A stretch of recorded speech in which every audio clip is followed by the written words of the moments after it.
CBP home app ব্যবহারে আইন লঙ্ঘনকারী এবং অবৈধ অভিবাসীদের অপসারণের মাধ্যমে দেশের জনগণের নিরাপত্তা নিশ্চিত করা সম্ভব বলে আশা করেন অ্যাটর্নি জেনারেল প্যাম বন্ডি।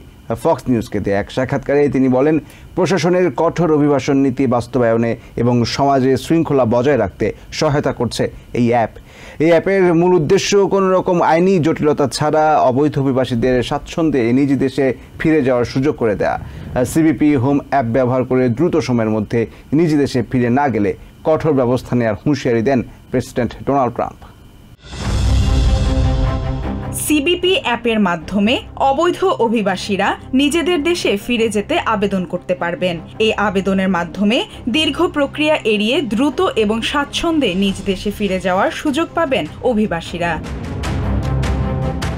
এই অ্যাপ ব্যবহার করে দ্রুত সময়ের মধ্যে নিজ দেশে ফিরে না গেলে কঠোর ব্যবস্থা নেওয়ার হুঁশিয়ারি দেন president Donald Trump. White House থেকে প্রকাশিত এক ভিডিওতে এই হুঁশিয়ারি দেন তিনি। ট্রাম্প প্রশাসনের এই নতুন কর্মসূচির লক্ষ্য হল অবৈধ অভিবাসীদের নিজেদের শর্তে আমেরিকা ছাড়ার সুযোগ দেয়া, যাতে ভবিষ্যতে তারা আইনি পথে আবারও এখানে আসতে পারে। তবে অ্যাপটি নিয়ে শুরু হয়েছে নানা বিতর্ক। সমর্থকরা বলছে এটি অভিবাসন নীতিতে শৃঙ্খলা বজায় রাখতে সহায়ক। অন্যদিকে সমালোচকরা মনে করছেন এটি অভিবাসীদের প্রতি কঠোর নীতির অংশ। ফক্স নিউজকে দেয়া এক সাক্ষাৎকারে অ্যাটর্নি জেনারেল প্যাম বন্ডি বলেন, অভিবাসীরা এই অ্যাপ ব্যবহার করার ফলে আমেরিকানরা আরও বেশি নিরাপদ এবং সুরক্ষিত হবে। আইন লঙ্ঘনকারী এবং অবৈধ অভিবাসীদের অপসারণের মাধ্যমে জনগণের নিরাপত্তা পুরোপুরি নিশ্চিত করা সম্ভব বলে মনে করেন বন্ডি।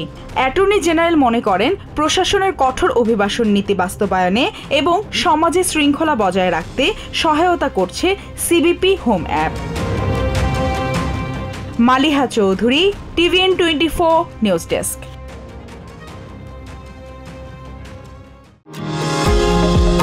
নিউ ইয়র্ক থেকে সম্প্রচারিত TVN24 টেলিভিশন বিশ্বজুড়ে বাঙালির কণ্ঠস্বর।